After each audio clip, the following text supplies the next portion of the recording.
सलग दुसऱ्या दिवशी सीआयडीचे अप्पर महासंचालक बीडमध्ये पोलीस अधीक्षकांसोबत बैठक सुरू। संतोष देशमुख हत्या प्रकरणामध्ये सीआयडी चौकशीला वेग।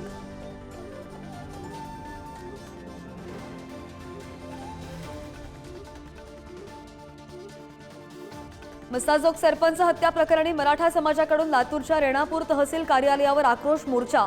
दिवंगत संतोष देशमुख यांची मुलं सुद्धा मोर्चामध्ये सहभागी। मारेकऱ्यांना तातडीने अटक करण्याची मागणी। मसाजोग नंतर आता तुळजापूरच्या सरपंचावर जीवघेणा हल्ला।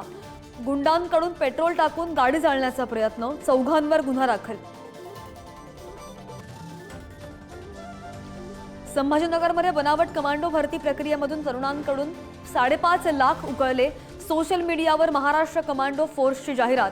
तरुणांची फसवणूक करणारे 3 जण ताब्यात। राज्याच्या विकासाच्या कृती आराखड्यासाठी मुख्यमंत्री देवेंद्र फडणवीस आग्रही।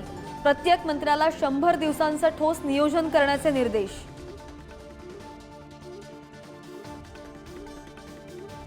माजी पंतप्रधान डॉक्टर मनमोहन सिंग यांचे दिल्लीमध्ये निधन। वयाच्या 92व्या वर्षी घेतला अखेरचा श्वास। उद्या दिल्लीमध्ये होणार अंत्यसंस्कार। राष्ट्रपती भवन, महाराष्ट्र आणि कर्नाटकातील विधान भवन मंत्रालयामधील ध्वज अर्ध्यावर फडकावून डॉक्टर मनमोहन सिंग यांना श्रद्धांजली अर्पण। दिल्लीसह देशभरातील काँग्रेस मुख्यालयांमध्ये सुद्धा राष्ट्रध्वज अर्ध्यावर फडकवले। पंतप्रधान नरेंद्र मोदी, अमित शहा आणि जेपी नड्डांनी घेतलं डॉक्टर मनमोहन सिंग यांच्या पार्थिवाचं अंत्यदर्शन।